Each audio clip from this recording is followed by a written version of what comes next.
Ah, estaba hablando sola yo. Estaba saludando y estaba saludando sola. Hola. Hola, Está profe.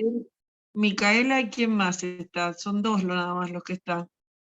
No, nosotras dos. No sé qué habrá pasado que no se conectó nadie. Qué desastre. La verdad que si supieran, ¿no? Digo, a ver si supieran todo lo que uno deja atrás. Ay, ay, ay, son días dificilísimos Voy de a lograr. mandar igual al grupo porque ayer nos conectamos y no se conectó nadie, entonces capaz que piensan que hoy no hay. Pero sabíamos, habíamos quedado. Sí, pero ayer también teníamos clase y como nadie se conectó, ningún profesor se conectó, capaz que piensan que no. ¿No se conectaron ayer? No, ayer no, teníamos una de las ¿Cómo clases era? prácticas. Oh, qué desastre,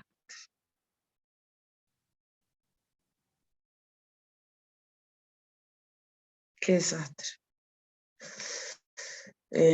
Seguramente que porque han esperado que yo la arme y nadie me dijo nada y yo estoy en un momento de trabajo así desbordada. Me es muy difícil a mí porque con la función que tengo es muy complicado a esta altura del año. Y bueno, no sé qué ha pasado, nadie me habló ni para armarla, ni yo la armé, la verdad. Yo tampoco la armé. Ya me Era quedé. la clase práctica de testamento. No sé si es algo distinto a lo que ya han dado, porque han dado bastante No, de no esto. creo, no creo. No creo. Bueno, no importa, si son dos, que aprovechen las dos, vamos a hacer una continuidad de lo que veníamos hablando con partición por ascendiente, y de paso vamos a ir repasando los artículos, que es lo que a mí me interesa, de muchos temas. ¿Les parece? Así ustedes tienen como una visión, porque hoy tenemos que hablar de cómo se pagan de los legados, del fin de la administración judicial, que ustedes ya vieron, que es sumamente sencillo. eh, y, y bueno, y está como todo muy ligado a esta altura, están todos los temas concatenados y está bueno que podamos hacer una visión así rapidita a través del articulado para que ustedes lo tengan claro para el examen. De todas maneras, la clase práctica de testamento no se puede hacer si uno no tiene un testamento, un trabajo de testamento eh, verdaderamente práctico, si no sigue siendo una cuestión teórica, que les es muy difícil a la alumna o al alumno para poder llevarlo adelante, y mucho más vía Zoom. Igual me da bronca, me da bronca porque que ustedes se conecten y que no se conecte nadie, es como una actitud que no debe de pasar. Bueno, vamos a partir, porque esto es de cómo se pagan los legados, de cómo se administra la herencia, de cómo convive digamos, la administración de la herencia, ese administrador que el Código de Procedimiento establece, y el Código Civil y Comercial de la Nación trajo con toda claridad quiénes son los herederos llamados a a la administración, y cuándo incluso puede intervenir un tercero si hay una contradicción o una situación en que lo mejor es que tenga que estar un tercero, ya sea por acuerdo de parte, por acuerdo de los herederos, o por una decisión judicial, poniendo a un tercero. Ese tercero, el administrador de la herencia, como es un heredero, tiene desde el punto de vista del derecho de fondo, tiene esta obligación, una responsabilidad en cuanto a la administración. Sabemos que el cónyuge o a quien se designe en relación a los herederos, en general se toma a los herederos, antes era por el mayorazgo, ahora se busca un acuerdo de voluntades donde sea designado a través de una audiencia y un acuerdo, y si no se establece quién es el heredero administrador. Esa administración, que ustedes ya han visto cuáles son las facultades y las responsabilidades, no tiene en principio una carga de remuneración, pero si bien por la complejidad que puede tener, por supuesto siempre se le deben de reembolsar todos los gastos que hace en función de la administración, y también puede pedir una regulación de horarios en relación al capital que esté en juego y que ha sido administrado. Y una de las responsabilidades que tiene es justamente la claridad de lograr la definición de esa masa hereditaria para llegar a una cuenta particionaria a un fin de la administración que después se visualice en la partición, con todas las responsabilidades que el código trae para el administrador. Pero entonces volvemos otra vez un poquito para atrás, haciendo una definición, si ustedes se acuerdan, de cuál es la diferencia entre el heredero y el legatario. Yo se los preguntaría ahora a ustedes, porque estamos tan próximos, ¿no?, al 13, que les preguntaría cuál es cuándo se es heredero y cuándo se es legatario. Lo voy a decir yo porque lo dice el 2278, y es esta conceptualización de que se denomina heredero a la persona a quien se le transmite la universalidad de la herencia o una parte indivisa de ella. Es decir, este es el heredero. El legatario, en cambio, la diferencia la tiene es que recibe un bien en particular, o, como sabemos por los distintos legalos existentes y por la distinta calidad de legatario, puede también recibir un conjunto de bienes, pero las obligaciones que tienen con la herencia son totalmente distintas. No nos olvidemos que hemos dicho desde el principio que el heredero tiene una vocación al todo, en cambio el legatario solo tiene, si habláramos, no tiene vocación, pero si la tuviese, sería exclusivamente, tiene un interés sobre ese legado que le fue adjudicado. Entonces el interés de la conservación, de la preservación y de las acciones emergentes se da sobre lo singular y no sobre lo plural. En cambio, el heredero va por todo, son todos los derechos y todas las acciones que componen el acervo hereditario. Entre eso hay otro particular interesado en esto, que tiene su definición, que es el heredero de cuota. ¿Recuerdan el heredero de cuota? El artículo 2488 del Código, que establece que son aquellos en que el causante le otorga una fracción, una cuota que no tienen vocación para todos los bienes, pero que se parece mucho. De hecho, antes se le denominaba como que era un heredero universal no legitimario. Esta era la definición que existía respecto del heredero de cuota. Entonces, no tiene vocación a todos los bienes, tiene una vocación, sí, un derecho a una fracción de la herencia. Es posible, como dijimos, que el causante pudiera entender que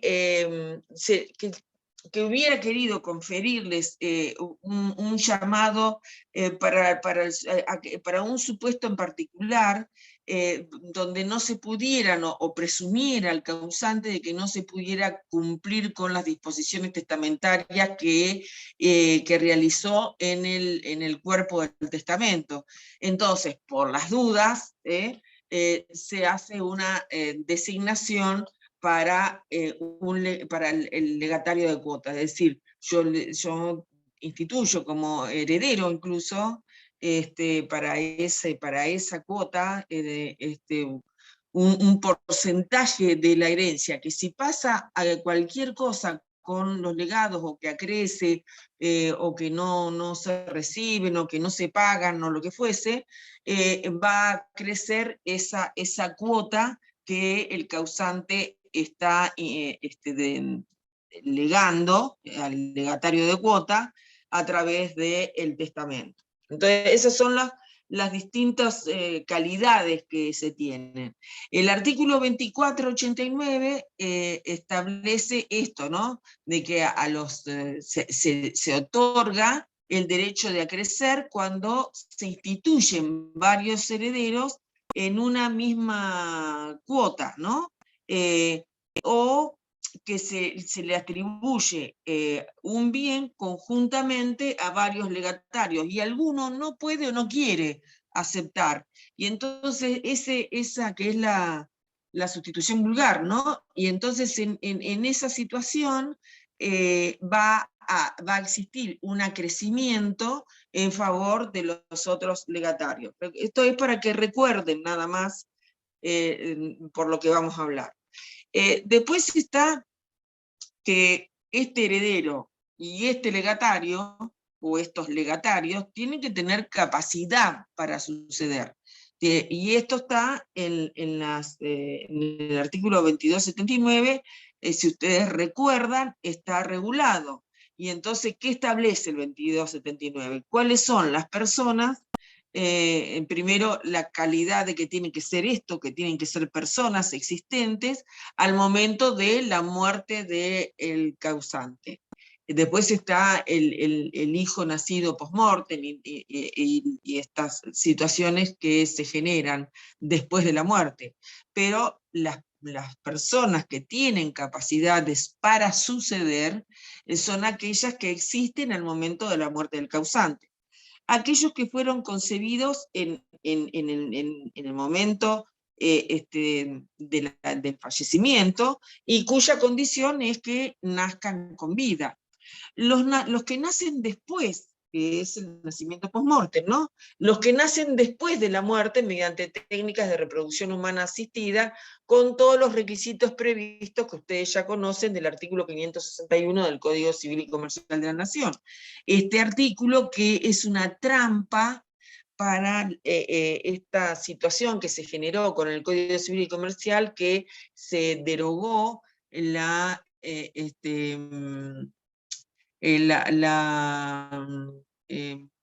filiación post-mortem, ¿no? A través de técnicas de fertilización humana asistida. Y a través de este artículo de aceptación de la herencia, deja la puerta abierta para que por vía jurisprudencial se pueda reconocer esta situación.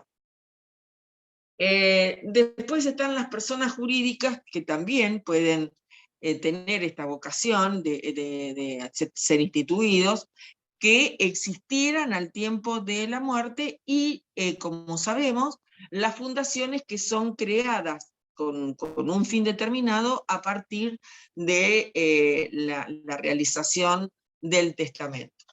Y entonces después, bueno, si nosotros vamos teniendo un orden, tenemos primero la definición de qué es un heredero, de qué es un legatario, cuál es la capacidad para suceder, entonces quien tiene capacidad para suceder también tiene responsabilidad, y entonces deberíamos de pensar cuál es la responsabilidad de los herederos. Recuerden que la responsabilidad de los herederos, salvo dolo, salvo intencionalidad, salvo fraude, es una responsabilidad intra vires. Antes, recuerdan, aquellos que aceptaban la herencia pura y simple, pura y simplemente, confundían su patrimonio y la responsabilidad era ultra vires, era decir, con todos sus bienes y con todos los de la sucesión. Ahora, para eso se hacía el beneficio de inventario, para quebrar esa situación de la aceptación pura y simple, y había que establecer especialmente que la herencia se aceptaba bajo beneficio de inventario. El Código Civil y Comercial de la Nación establece en el 2280 que hay una responsabilidad por parte de los herederos que viene desde la muerte del causante y que tiene donde el heredero, ¿qué adquiere con la muerte? Dijimos que adquiría la propia herencia, o sea, tiene todos los derechos y todas las acciones que el causante tenía en vida, y lo tiene de manera indivisa con los demás coherederos, si esa es la razón, salvo la excepcionalidad de la heredera o heredero único. ¿Cuáles son los únicos bienes que no están en esa situación? Son aquellos los que no son transmisibles por sucesión y que continúan en la posesión de lo que el causante era poseedor. Y después, si los herederos están instituidos bajo condición suspensiva, están en esa situación a partir del cumplimiento de la condición, sin perjuicio de todas las medidas que se puedan tomar para conservar los bienes. Es decir, recién cumplida la condición, entonces van a estar en esa calidad. Pero ¿cómo responden los herederos? Los herederos van a responder ¿con qué dijimos siempre? Los herederos del causante responden con los bienes. Ese es el principio general. Responden con los bienes que tiene la herencia. Responden con el valor de esos bienes en caso de que los bienes hubieran sido vendidos, de que hubieran sido enajenados. Pero recuerden muy bien que el principio de responsabilidad hereditaria de los herederos es la responsabilidad de las deudas a través de los bienes. Y el límite es justamente los bienes existentes en ese caudal relicto. Nosotros dijimos entonces cuál es la responsabilidad de los herederos, y también tenemos que pensar, ustedes tienen que hacer toda una línea para este examen que va a venir, ya tenemos las primeras definiciones, ahora hay que ver si todos los herederos pueden heredar, valga la redundancia, o hay algunos que van a ser excluidos. Y entonces ahí tenemos que pensar que la desheredación, como dijimos en la clase anterior, fue eliminada, críticamente eliminada, y que lo que tenemos son las causales de indignidad.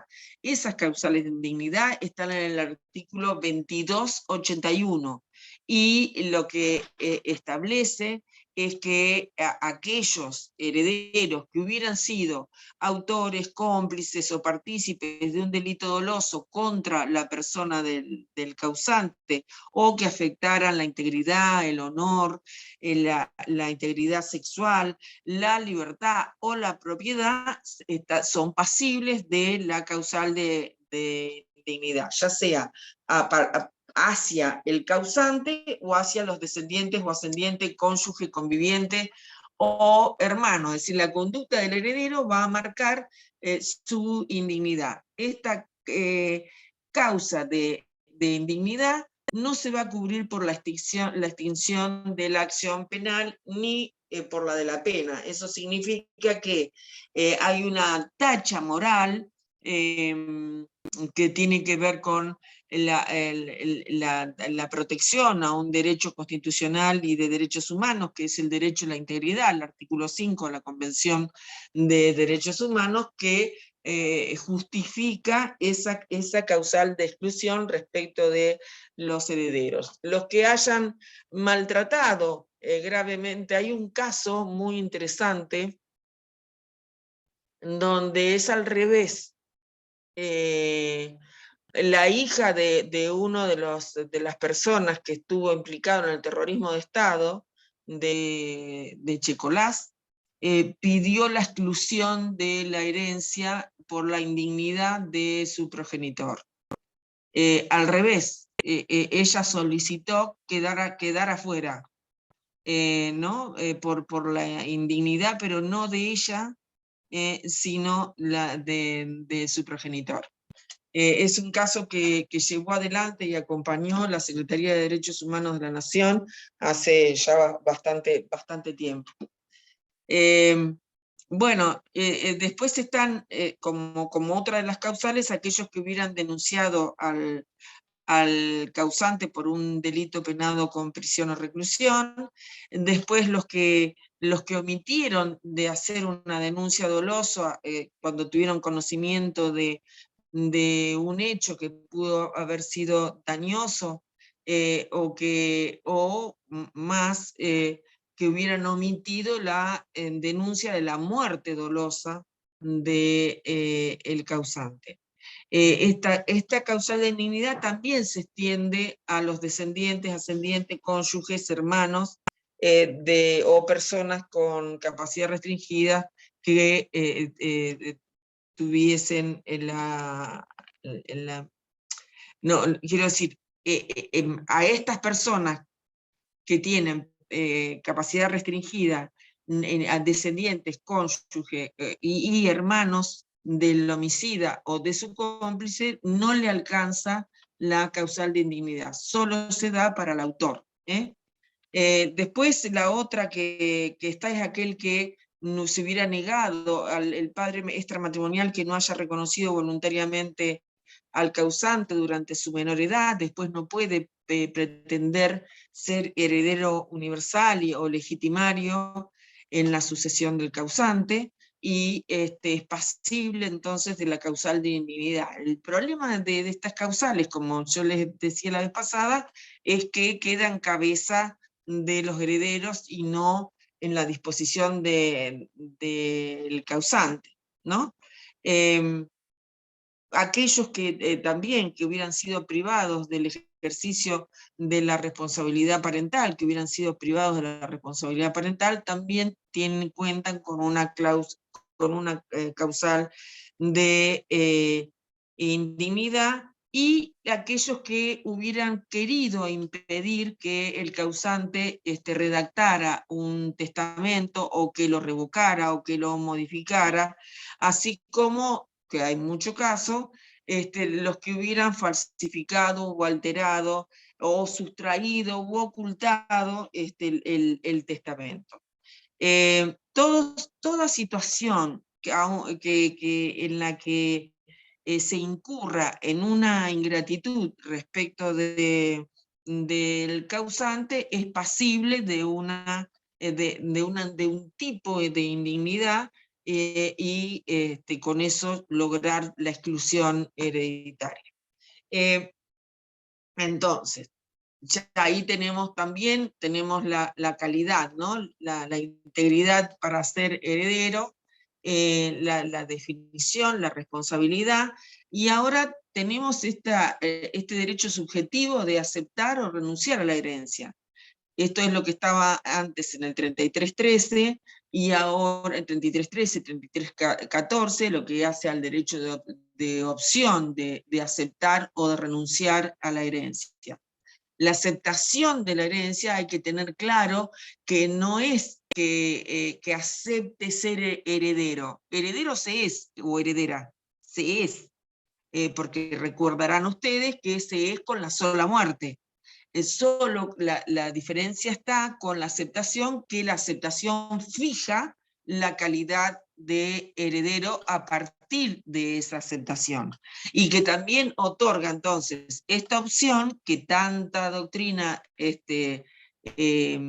significó, que es el derecho de opción para aceptar o renunciar a la herencia. Había un término de 20 años y la nota de Vélez establecía que de acuerdo a la conducta de aquel que estuviera en posesión de la herencia, implicaba si el heredero hubiera hecho algo para sacarlo o no hubiera hecho nada, que aceptaba o renunciaba a la herencia.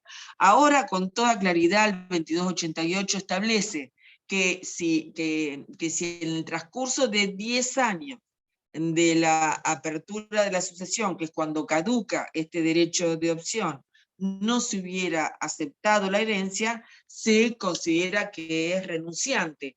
Pero los interesados en la sucesión, porque acá estamos hablando de plata, y estamos hablando de bienes, y estamos hablando de intereses, los que tienen intereses creados en la sucesión no van a esperar esos 10 años. Entonces, lo que la ley le otorga, lo que el código le otorga, en el 2289, es la intimación a aceptar o renunciar a la herencia.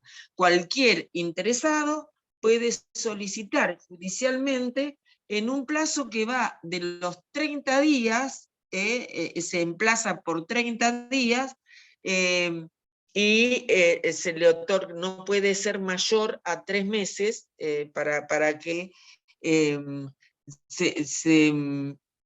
eso coincidía también con el inventario, bueno, otra cuestión, pero en realidad el plazo judicial se fija por 30 días en general, y este plazo no puede ser mayor a 3 meses para que el heredero acepte o renuncie a la herencia. Supóngase un heredero que está en España y que entonces se le otorga el plazo mayor para que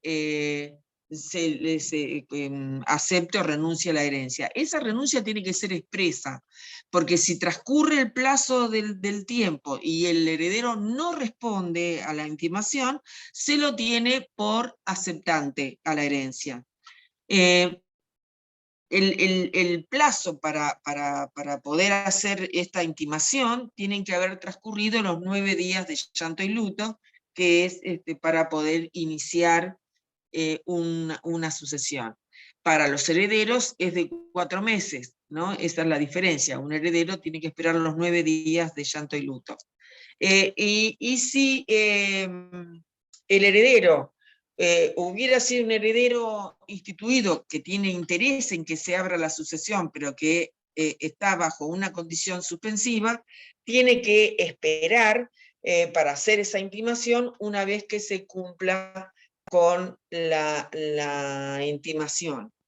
Y que, perdón, que se cumpla con la condición. Y entonces, una vez que se cumple con la condición, puede hacer intimar para la aceptación.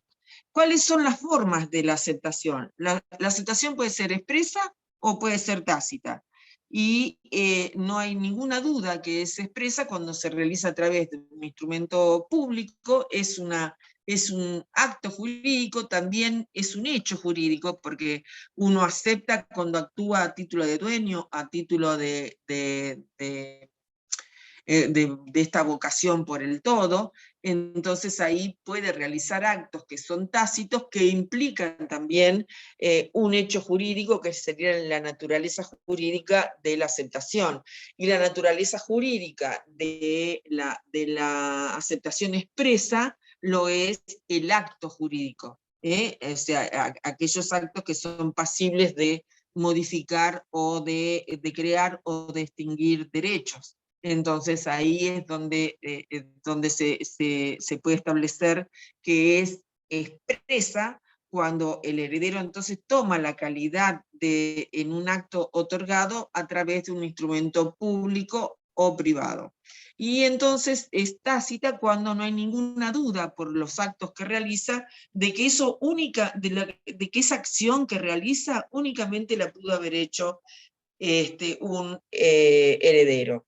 En el 2294 ustedes van a encontrar los actos que implican la aceptación, como esto, si no se le pidiera una declaratoria de herederos, porque hoy se lo requerirían, el allanamiento que se haga o la interrupción de una prescripción, por ejemplo, es un acto que únicamente puede hacer un heredero, y con esto está asumiendo esta condición de tal. Aquel que alambra todo un campo, que cuida ese campo, que lo parquiza o que paga empleados para su conservación, lógicamente que está aceptando la herencia, está actuando a título de heredero. Después se verá si es un heredero aparente o no, pero en principio es un acto de aceptación de la herencia. Quien acepta la herencia pierde el derecho de renunciar. Después había un tiempo que se otorgaba, que se llama de deliberación, que es para, como una opción, una nueva opción para poder renunciar a la herencia. La renuncia a la herencia, por otra parte, es más formal, tiene que ser más claro que quien renuncia a la herencia es eso lo que quiere, es eso lo que busca. Entonces, por eso es que también se pide mayor formalidad, tiene que ser en escritura pública, o a través de un acta judicial que se incorpore al expediente, que lo transforma en un instrumento público, esto tiene que estar asegurado por parte del sistema informático en cuanto que no se va a poder alterar. La renuncia puede retractarse en algunos supuestos, porque una vez que uno renunció ya no hay retractación posible, salvo si no caducó el derecho de opción, o si todavía la herencia no fue aceptada por todos los herederos, ni se puso a los demás herederos en posesión de la herencia. Esa retractación de la herencia no va a afectar los derechos de terceros que hayan negociado, que de acuerdo a los actos que se hayan cumplido, por los bienes de la herencia. Como siempre, el tercero hay que desinteresarlo y hay que otorgar seguridad jurídica a los actos que se cumplen. En cuanto a la posibilidad que va de la mano de la aceptación, yo no quiero hacerme problema con esto, o quiero mejorar a alguien en particular, entonces lo que realizo es una cesión de la herencia. Esta cesión de la herencia está articulada en el 2302 al 2309, es siempre por escritura pública, esta es una exigencia, y lo regula el 2302, que dice que a partir de qué momento es que produce los efectos la cesión de acciones y derechos hereditarios, que esto es criterioso en el sentido de que entre los que celebran el contrato desde el mismo momento de la celebración, y respecto de los demás herederos, legatarios y acreedores de la sucesión, desde que la escritura pública se incorporó al expediente sucesorio, ya sea que respecto al deudor de un crédito de la herencia, desde que se le notifica la cesión. O sea, o desde la notificación, en el caso particular, o desde la incorporación de la escritura pública de cesión en el expediente sucesorio. ¿Cuál es la extensión que tiene por el 2303? Se establece la extensión y las exclusiones, también tiene que ver con, digamos que a veces se confunde el cesionario con el heredero, porque está casi en el borde, ¿no? Porque el cesionario comprende, tiene todas las ventajas que puede resultar, por ejemplo, de una colación, y de todas las situaciones que se generan adentro del proceso sucesorio, o que hubiera, por ejemplo, acrecido su porción en razón de una causa extraña, o por la renuncia o la exclusión de un coheredero.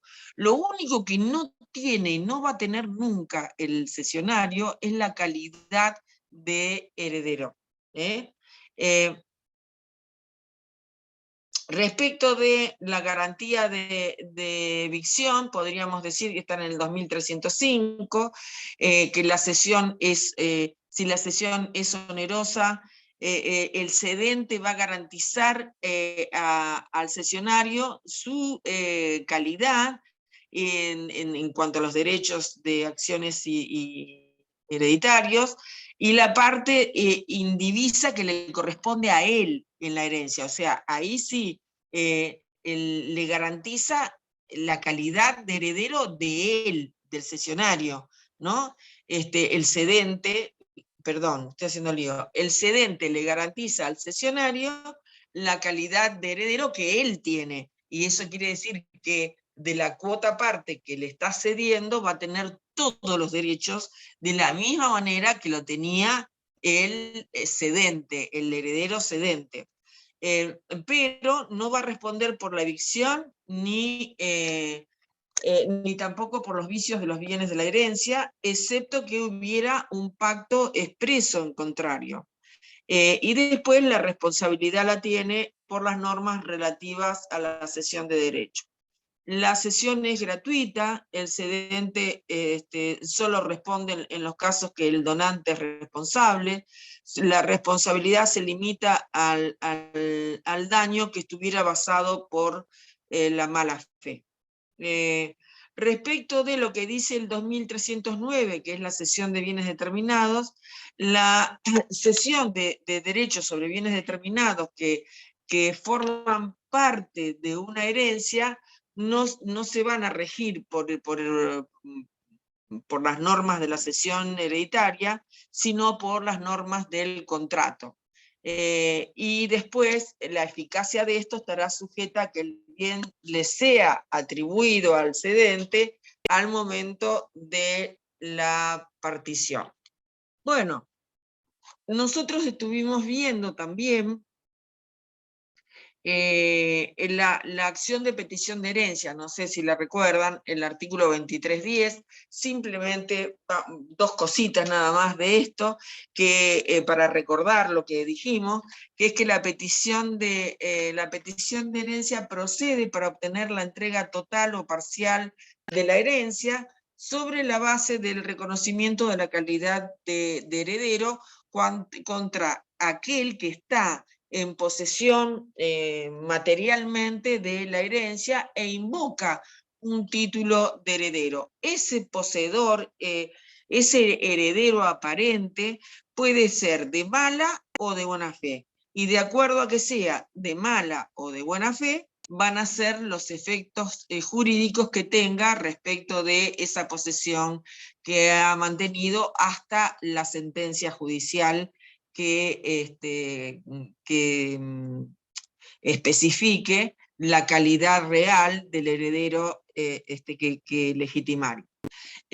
La modificación que trae el Código Civil y Comercial de la Nación es que esta acción es imprescriptible, que es una acción repersecutoria, que busca lo que es la restitución de las cosas, que no una discusión permanente respecto a si es una acción personal. Todavía se sigue discutiendo si es la responsabilidad el tipo de acción que es, si es una acción personal o repersecutoria. Mafia siempre sostuvo que era repersecutoria, y para Pereira Sala es personal. Lo mismo sucede con la acción de reducción. Y ahora vamos adentrándonos ya al tema que tenemos que hablar, que es la responsabilidad de los herederos y legatarios, ¿no? ¿Qué responsabilidad tienen?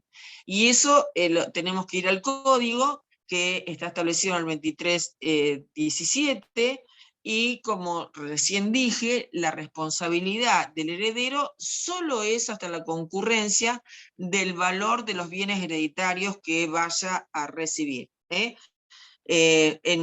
Por supuesto que en la primera etapa, en la provisoriedad del proceso, todos los herederos son responsables por aquellas deudas y aquellos créditos que se presenten en la sucesión.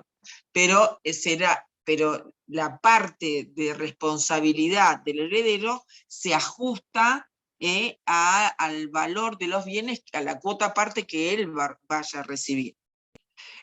Después hay una responsabilidad que es con los propios bienes, si es que hay algún momento en que se responde de este modo, y se responde con los propios bienes por el pago de las deudas del causante y las cargas de la herencia, aquel heredero que no hizo el inventario. Entonces es un remanente, es un resabio de el código anterior que establecía esto que les decía de la confusión de patrimonio. Y entonces ahí es como que la responsabilidad deja de ser intravires para resolverse, si no hizo el inventario, en responder por todo. Si no cumplió con los 3 meses, hay 3 meses de tiempo para la confección de ese inventario, que es legal, que tiene que estar preciso, que no necesariamente tiene que ser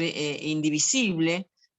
Uno puede ir inventariando y liquidando por partes dentro de lo que es la sucesión. De hecho, muchas familias lo que hacen es esto, pero acá lo que se está juzgando en cuanto a la responsabilidad, es decir, si vos actúas mal, si se actúa con fraude, bueno, vas a ser responsable con todos los bienes por ese fraude.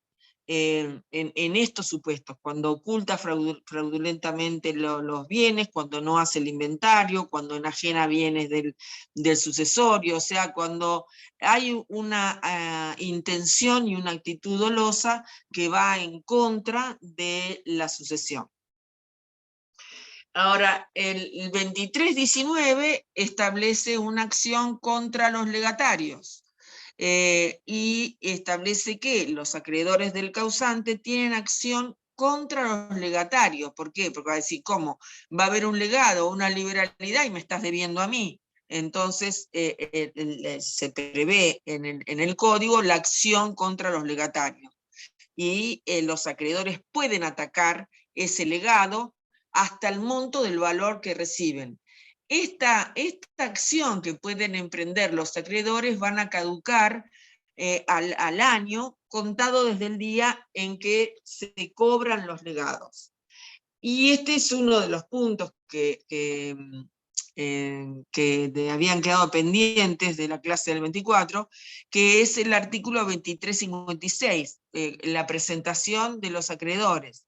Los acreedores hereditarios que no son titulares de garantías reales deben presentarse en la sucesión y denunciar los créditos a fin de ser pagados. Los créditos que todavía, por una razón específica, no tienen el monto establecido, ¿no? Porque hay que liquidar primero, porque tiene que, por ejemplo, yo pienso en el campo, tiene que poder cosecharse para saber cuál va a ser el dinero, el valor que va a tener a la venta la cosecha, ¿no? Se trate de cereales, de papa, de lo que sea. Entonces, como los créditos, estos cuyos montos no se encuentran fijados, se van a denunciar de una manera estimativa y se fija una base, una proyección. En los demás hay que denunciar el monto y los créditos para poder ser desinteresados los acreedores. Esto tiene también un rango preferencial y se van a pagar de acuerdo a ese rango preferencial. También está lo que se conoce como la declaración de legítimo abono, que siempre me trajo una complicación a mí, porque no sé por qué rechazo la declaración de legítimo abono. Quiere decir que es el reconocimiento que los acreedores quieren tener en la sucesión. Entonces los acreedores se pueden presentar, aunque no sea el término, ni el tiempo, ni el modo, los herederos pueden reconocer a los acreedores del causante que solicitan esta declaración del legítimo abono de su crédito, es decir, reconoceme el crédito, eso es lo que es esto lo que significa, reconoceme el crédito, y esto lo tiene que se tiene que hacer judicialmente, y es el juez el que va a hacer la declaración del legítimo abono, y reconociendo al acreedor que debe ser pagado siempre en el orden de la preferencia que establece el artículo 2358. Si no hubiera un conocimiento expreso y unánime por parte de los herederos, el acreedor podrá iniciar otra clase de acciones. Pero en principio, la declaración de legítimo abono significa esto: es el reconocimiento por parte de los herederos del crédito que tienen los acreedores. Es una presentación judicial y es una declaración que el juez del sucesorio tiene que hacer para que le sea pagado ese crédito. Ese crédito le va a ser pagado en el orden preferencial que establece el 2358. Y ahora vamos al 2358, que es el procedimiento de cómo se paga. El administrador de la herencia, dentro de sus responsabilidades, es el que le tiene que pagar a los acreedores que se presentan de acuerdo, como les dije, al rango de la preferencia que tienen, de acuerdo a cada crédito que como se establece en la ley de concurso.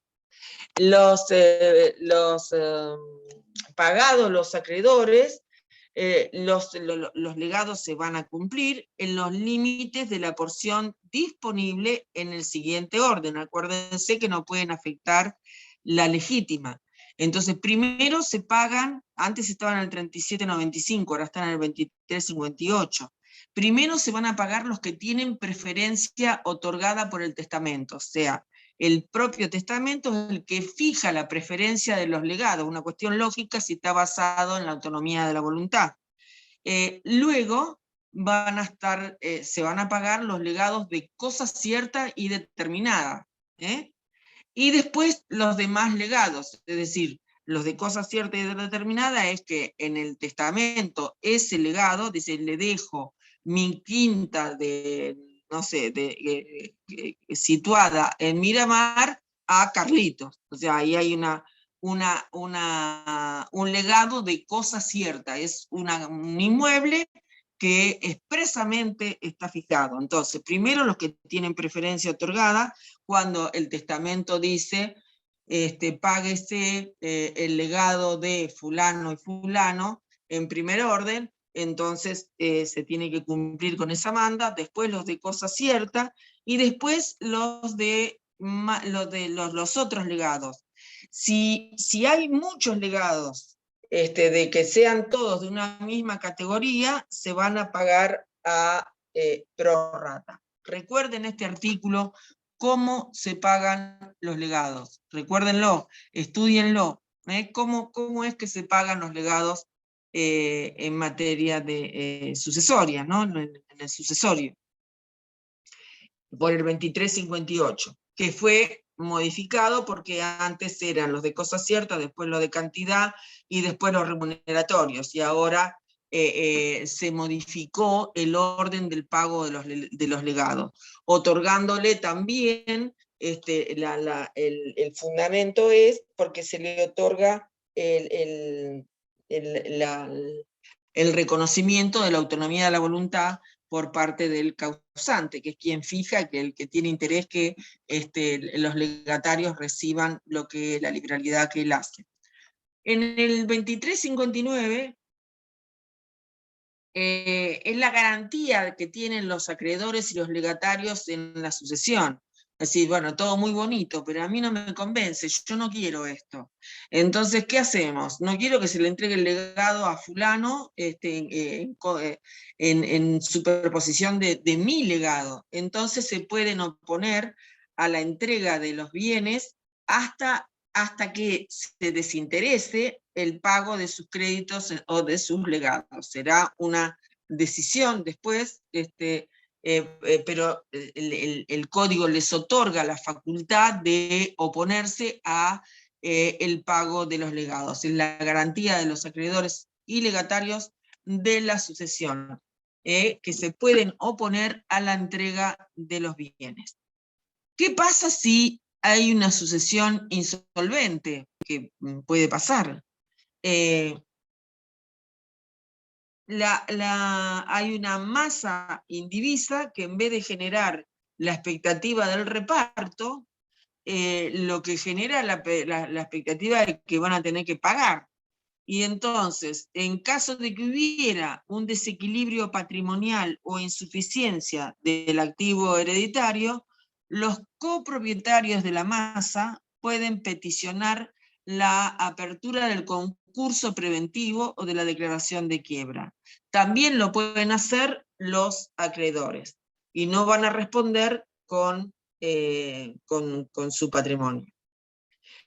Después está el estado de indivisión, la administración extrajudicial. Está establecido en el artículo 23-24 y establece los actos conservatorios y las medidas urgentes. Porque, a ver, los bienes circulan, la situación de vida se mantiene, se dinamiza, y no le importa que haya un proceso sucesorio y que tenga que llegar a la partición y todo lo que ustedes están estudiando. Eso tiene movimiento. Entonces, en ese tiempo, en esa administración extrajudicial, solo se pueden hacer los actos conservatorios y las medidas urgentes, porque es un derecho que tiene el que tiene vocación al todo. Entonces, cualquiera de los herederos puede realizar un acto de conservación y emplear los fondos indivisos. Si no hubiera fondos, puede obligar a los coherederos a contribuir al pago. Por ejemplo, lo que pasa con cuando se queda un heredero solo en un inmueble y no se pagan los impuestos. Esto pasa continuamente, y entonces ese heredero que paga su parte puede obligar a los demás coherederos al pago de los gastos para evitar un juicio de apremio por falta de pago. El 23-25 establece los actos de administración y de disposición. Y para poder tener un acto de administración extraordinario de disposición, se requiere, por supuesto, el consentimiento de todos los coherederos. También se legitima el hecho de que se otorgue un mandato general de administración. En este caso son necesarias tener facultades expresas para evitar problemas y para que quede establecido que todo acto que excede la explotación normal de los bienes indivisos quede manifiestamente expuesto en ese mandato, ¿no? Que no se vayan más allá de lo que tienen que hacer. De la misma manera, ya sea para contratar o para renovar locaciones. Y si hay uno solo de los coherederos que toma a su cargo la administración con el conocimiento de los otros herederos, y sin que los herederos se opongan, se considera que hay un mandato tácito. Entonces puede haber un mandato delegado, expreso, y un mandato tácito. ¿Cuáles son las medidas urgentes que se pueden tomar en el proceso sucesorio a pedido de uno de los herederos, del coheredero? El juez puede, de hecho sucede en los procesos sucesorios absolutamente, ordenar las medidas urgentes que hacen al interés de todo el acervo hereditario y de todos los herederos, como por ejemplo autorizar el ejercicio de los derechos que se derivan de las bolsas de valores, de las acciones societarias, de todo aquello que aparece como intangible porque está dentro de una figura diferenciada. Cuando hay valores que están en otro lado y que podrían perderse, para percibir fondos que son indivisos, de la misma manera que el juez puede otorgar la autorización para realizar un acto donde los otros coherederos no dan su consentimiento, pero que esa falta de consentimiento pone en peligro el interés que tienen todos, y entonces ahí tiene ¿qué hacer? Va a tener que designar un administrador provisorio. También puede, bueno, hay muchas medidas cautelares que se pueden hacer. Puede las famosas cajas de seguridad, ¿no? Que puede ordenar que, por ejemplo, las cuentas y el dinero que existente en las cuentas bancarias, ordenar medidas cautelares para eso, prohibir el desplazamiento de las cosas muebles, se abren las cajas de seguridad bancarias, ordenando que un oficial de justicia o un escribano concurra para que haga un inventario de lo que existen adentro de esas cajas de seguridad.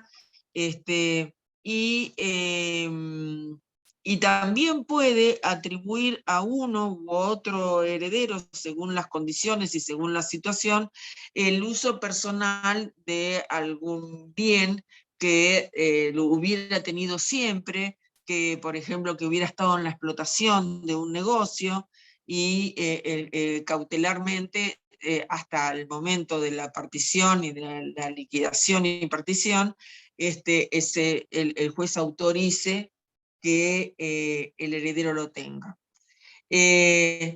Mientras tanto, como dice el 2328, el heredero puede usar y gozar de la parte indivisa que le corresponda conforme al destino que tienen las cosas. Siempre respetando que, si bien tiene derecho al todo, no es más que un copartícipe. Y tiene que haber siempre acuerdo entre los interesados. Por eso hay tantos problemas en la sucesión, y por eso las sucesiones tienen que liquidarse. Las sucesiones nacen para ser liquidadas, no puede haber estado de indivisión, porque, salvo supuestos extraordinarios, porque en el estado de indivisión generan estas situaciones que más tarde o más temprano pueden traer problemas. Si hay un copartícipe que usa solo de manera privativa la cosa indivisa, va a estar obligado a dar una indemnización a los demás herederos, porque está aprovechando su parte y la parte de todos los otros herederos. Respecto de los frutos de los bienes indivisos, van a aumentar para la indivisión, salvo que los herederos decidieran hacer una partición provisional. En síntesis, cada uno de los herederos va a soportar los beneficios y va a tener que, mejor dicho, va a soportar las cargas y va a tener derecho a los beneficios. Y esto va a ser proporcional a la cuota parte indivisa que le corresponda. Ahora también hay, y que lo trata el Código Civil y Comercial de la Nación, un estado de indivisión impuesto por el propio testador. Ese plazo, es el plazo de la prescripción adquisitiva, ¿no? No puede ser mayor a 10 años. Tiene que ser sobre un bien determinado, tienen que ser todos mayores de edad, y solo se da respecto de un establecimiento comercial, industrial, agrícola, ganadero, minero o cualquier otro, cualquier otra unidad económica, respecto de las partes sociales, las cuotas o acciones de una sociedad de la cual es el principal socio o accionista. El motivo es que existen circunstancias graves si se dividieran, ¿no? Entonces hay razones de manifiesta utilidad para que se mantenga en un estado indiviso. ¿Por qué? Porque se está pensando en la empresa familiar, una pyme, por ejemplo, un emprendimiento familiar. Si se divide, se pierde para todos y para todas. Entonces, lo que ha pensado la ley es beneficiar a aquellas empresas sociales y por eso sostener el estado de indivisión en estos supuestos, a través de esta trilogía de propiedad, familia y empresa. Esto no obsta a que exista un pacto de indivisión entre los herederos que lo pueden hacer de una indivisión total o parcial. Es muy común que cuando se llega a la declaratoria de herederos y no hay demasiados bienes y hay una o un cónyuge supérstite que ha quedado en el usufructo del bien, se mantenga en estado de indivisión los bienes si no hay conflicto. La cuestión acá que determina la situación del quiebre de la indivisión es la situación de conflicto o de interés, ¿no? De interés económico. El plazo no puede exceder de 10 años, pero es renovable sin perjuicio de que exista una partición provisional de uso y de goce. Si hubiera personas con discapacidad, la aprobación va a tener que ser judicial. Y el cese tiene que ser por causas debidamente justificadas. El 2332 es el artículo que refiere al cónyuge. Y es que el cónyuge tiene este derecho de oponerse cuando, si en el acervo hereditario existe un establecimiento comercial o ganadero o agrícola o minero o de cualquier otra índole, si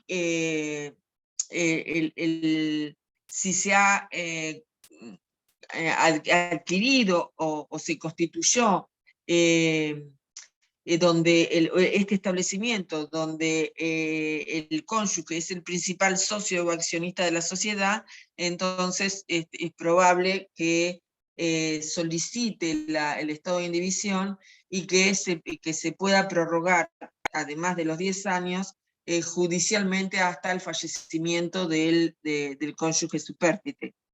De la misma manera, el cónyuge puede oponerse a que la vivienda sea liquidada o partida, o sea, que aquella vivienda que fue la residencia habitual de los cónyuges al tiempo de fallecer el causante, y que fuera adquirida con fondos gananciales, con el esfuerzo de su trabajo, con la vida, con la compañía del cónyuge que luego tiene que compartir con los descendientes, puede oponerse a que sea incluido a la partición mientras sobreviva. El fundamento de esto es un fundamento de solidaridad familiar y de respeto también al trabajo común, al proyecto de vida común que en general tienen dos personas que construyen una vida en la cual una fallece, tienen una casa y que luego los herederos le exigen que sea liquidada. El otro día me consultaron justamente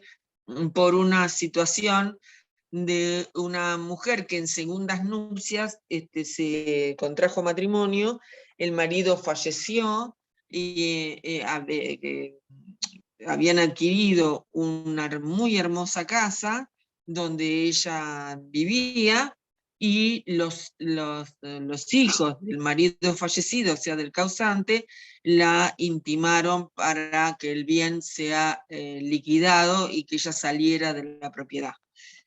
Bueno, en ese caso está puede oponer este artículo, donde hay un derecho a la oposición a que se liquide o se parta.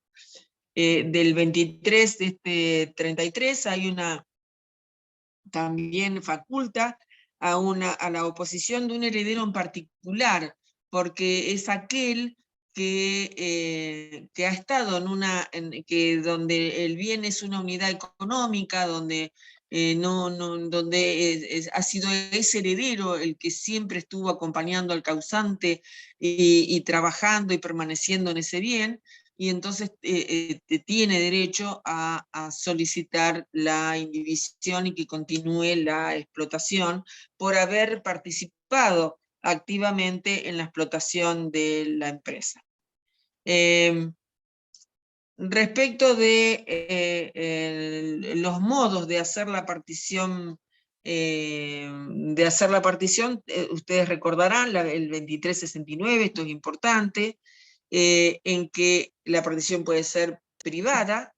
Para ser privada la condición es que todos los herederos sean capaces, que haya unanimidad total o parcial, pero tiene que haber unanimidad, más que parcial, tienen que ser todos capaces y estar de acuerdo para que se pueda hacer una partición privada. Si es judicial, significa que hay personas con discapacidad o ausentes, o personas que están por debajo de la edad legal, o si hay un tercero que se enteró de esa partición privada y se opone porque tiene un interés legítimo respecto del acervo hereditario. También está la licitación, que es la facultad, o sea, el derecho que se le otorga a uno de los herederos para pedir la licitación de alguno de los bienes de la herencia para que le sea adjudicado ese bien y no otro, porque a veces uno tiene un interés particular con la casa donde se crió, donde fue a la escuela, donde hizo sus amigos.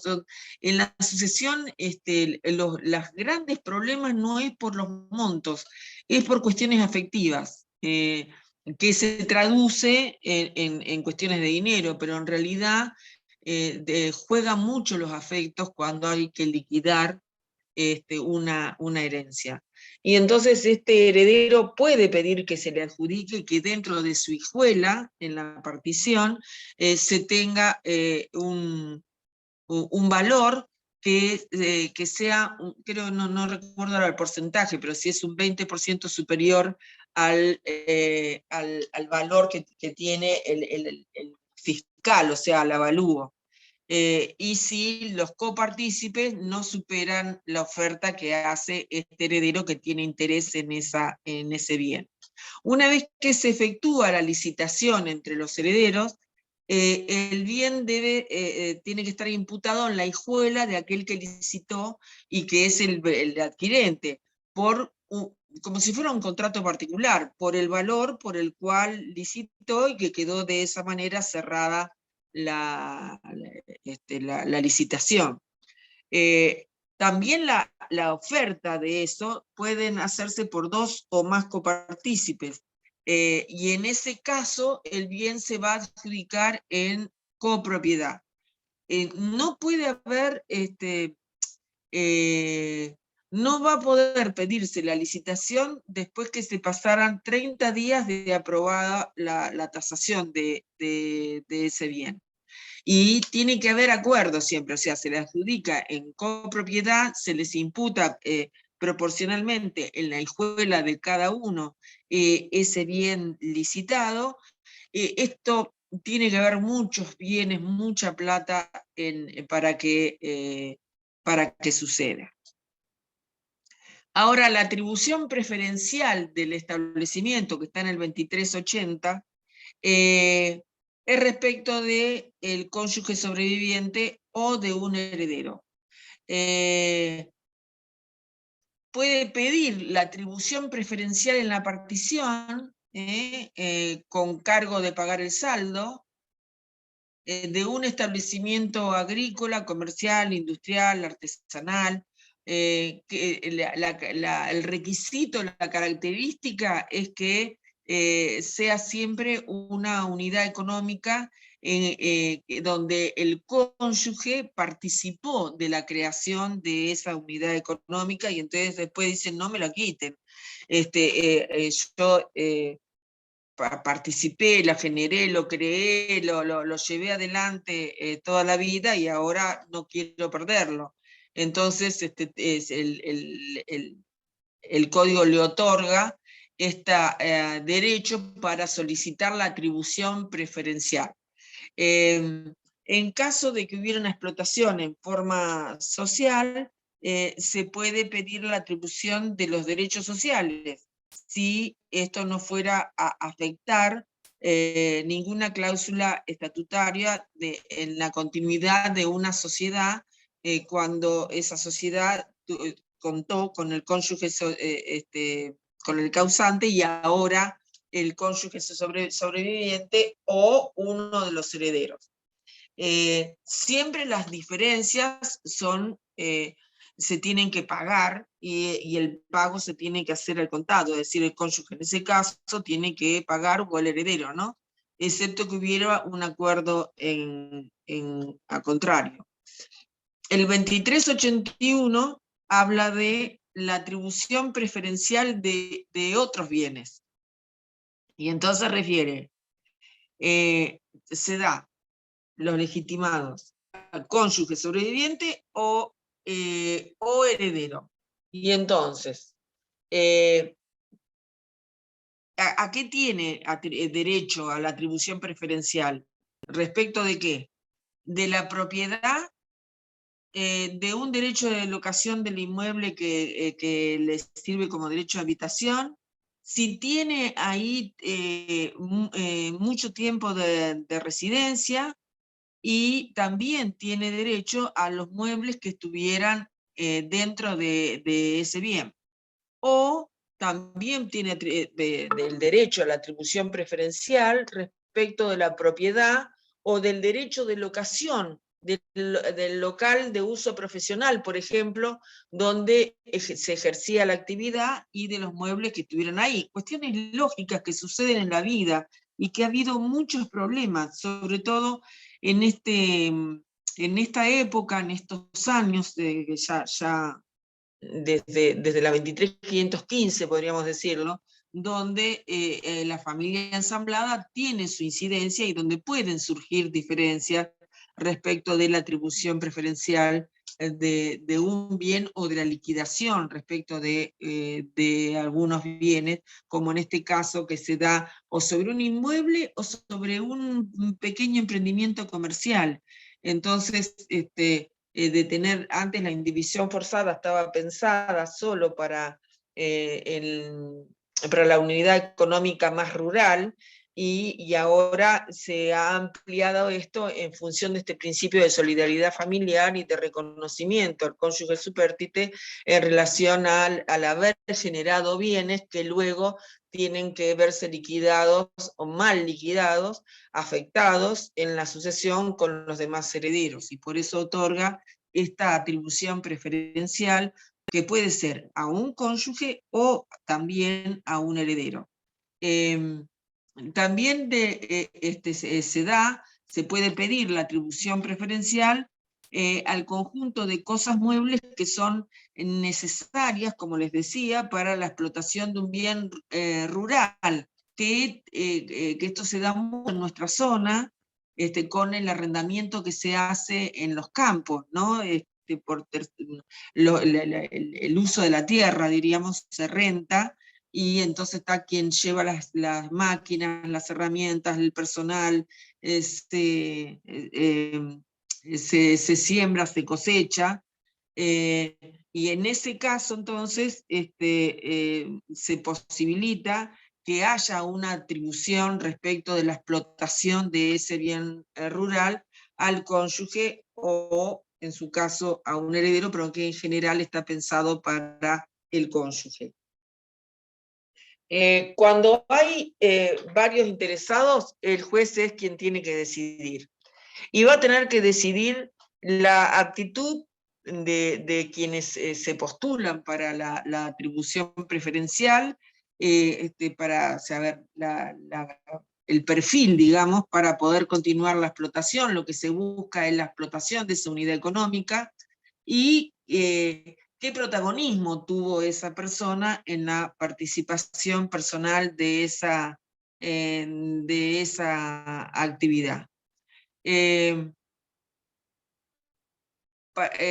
Las cuentas, la finalización de la administración, cómo concluye la administración es estableciendo con toda claridad los lotes, las cuentas de los lotes.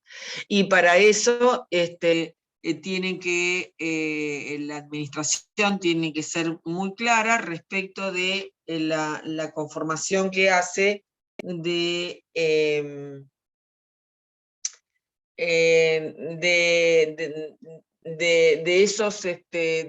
esos lotes que van a integrar la cuota parte hereditaria después de deducidas las deudas de cada uno de los coherederos. Recuerdan que nosotros decíamos, bueno, ¿cómo se calcula el acervo hereditario? ¿Qué tiene el acervo hereditario? Tiene el capital relicto, tiene las donaciones, el valor de las donaciones que se han colacionado, tiene el valor de los legados, tienen que haberse deducido todas las deudas, tienen que establecerse lo que se conoce como bajas generales, o sea, capital relicto, más legados, más deudas, menos deudas, más donaciones, y eso va a dar finalmente un líquido partible. Ese líquido partible tiene que ser dividido en tantos lotes, y la conformación de esos lotes están previstos por el código para la transparencia de los mismos, y cualquier acción que tenga que ver con la garantía de los lotes, lo tiene que estar resuelto ante el juez del sucesorio.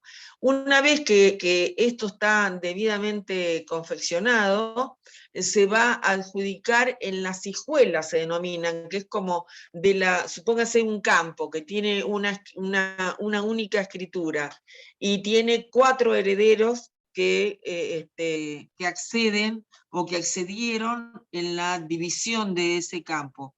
Las hijuelas va a contener el lote de cada uno de los herederos y se va a inscribir en el registro de la propiedad. En esa escritura madre, en las hijuelas, las subescrituras serían escrituras autónomas independientes de cada uno de los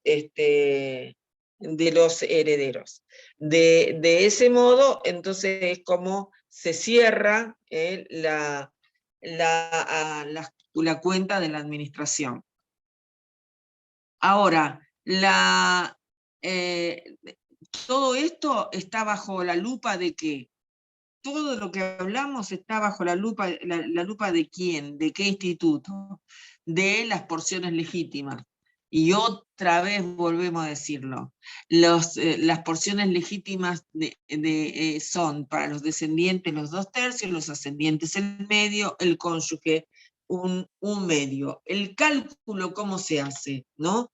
Es, como les digo, el valor líquido de la herencia, o sea, ¿con qué contamos? ¿Con cuánta plata hay acá en bienes, en acciones, en joyas? Ya se hizo la tasación, ya se hizo todo.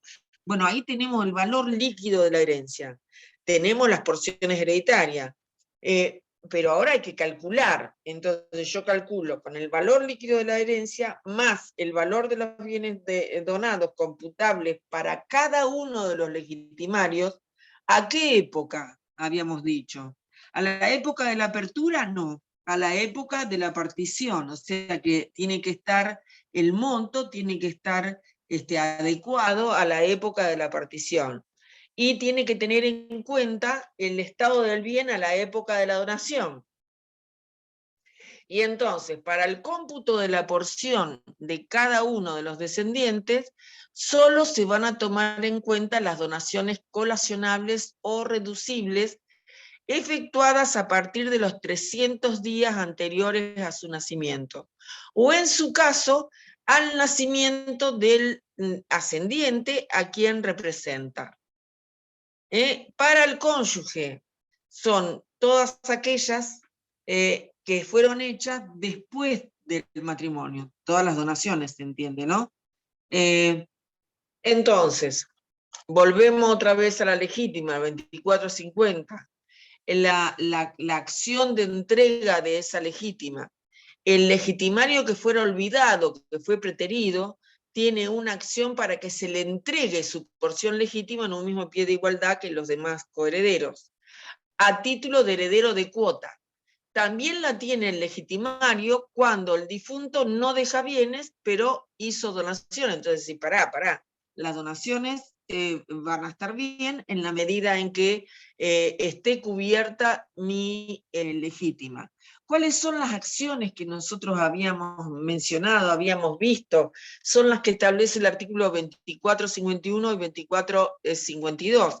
El 2451, la acción de complemento, es decir, a mí me falta esto para que se cumplan mis 2/3, la porción legítima que yo tengo derecho por la protección de ser heredero legitimario. Y el 2452, el anverso de la medalla, que es la reducción de las disposiciones testamentarias. ¿Para qué? Para lo mismo, para recibir o complementar su porción hereditaria. Entonces, aquel que le falte,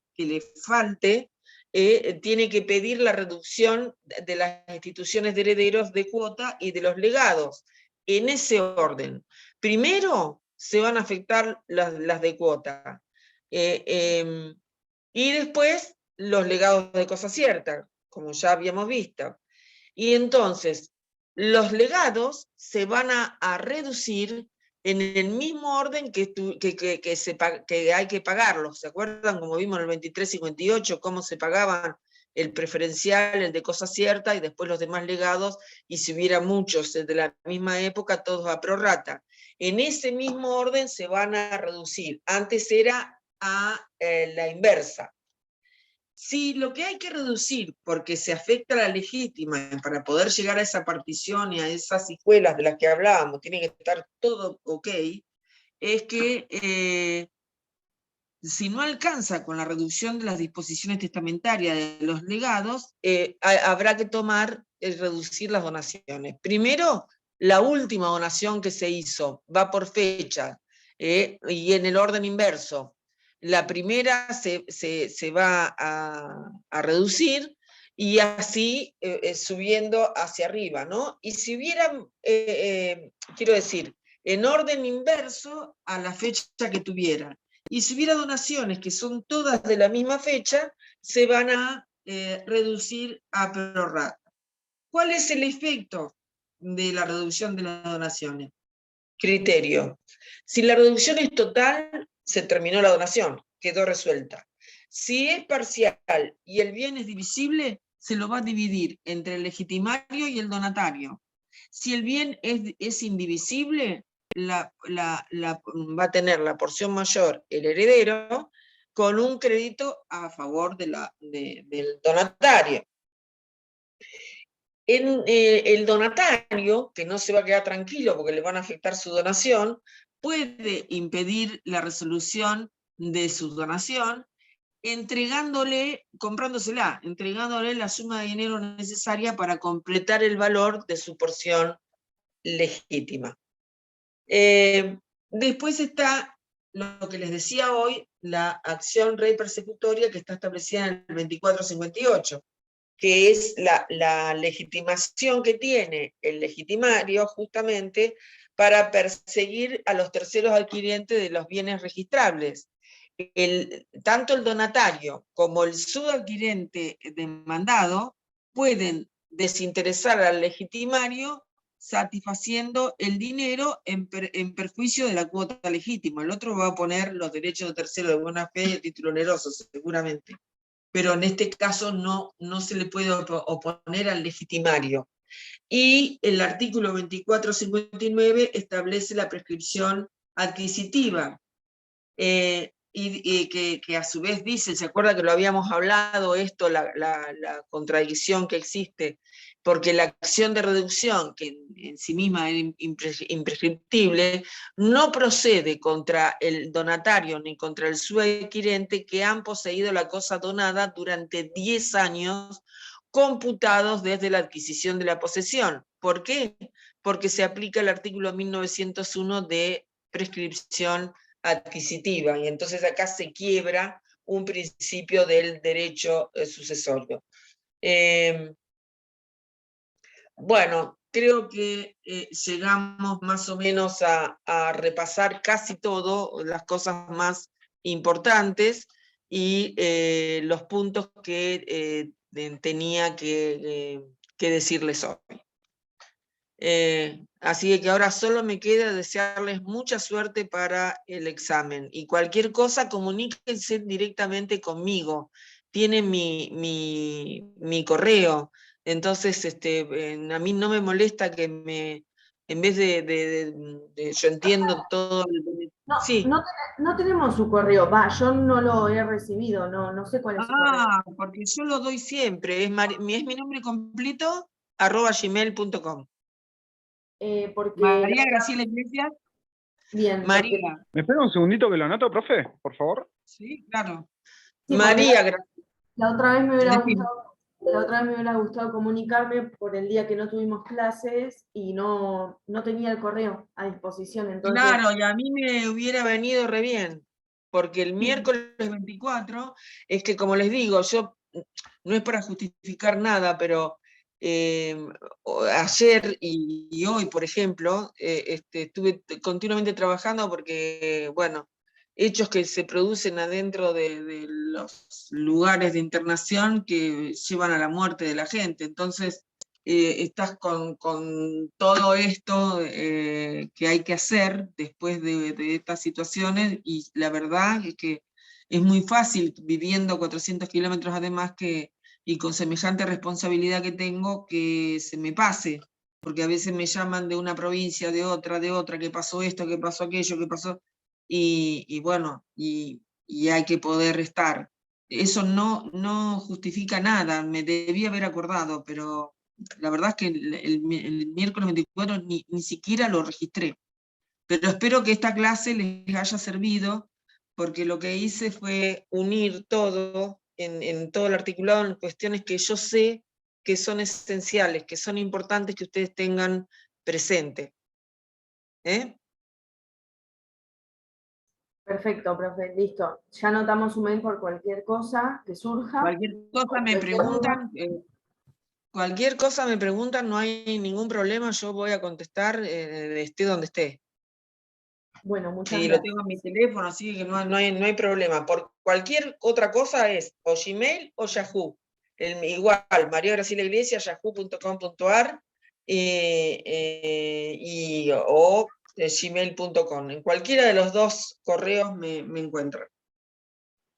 Muy bien, Perfecto, bueno, profe, muchas gracias. Bueno, una cosa, agregar yo de voy una. a hablarle ahora a la doctora Rotonda, porque recuerden que el parcial va a tener que ser antes de las 3 de la tarde, porque yo de 3 a 17 estoy en un plenario intersectorial y no puedo dejar de estar el día lunes. bien. Así que para comunicarnos después les subirán la hora exacta. Voy a Bueno, tratar de que sea. gracias por avisar. Sí, les había dicho el otro Bien, día, profe. pero lo reitero ahora. Bien, Bueno, mucha suerte, y cualquier cosa ya saben, me escriben. gracias, profe. Gracias, profe, nos vemos. Nos Chao. vemos. Abrazo. Hasta luego.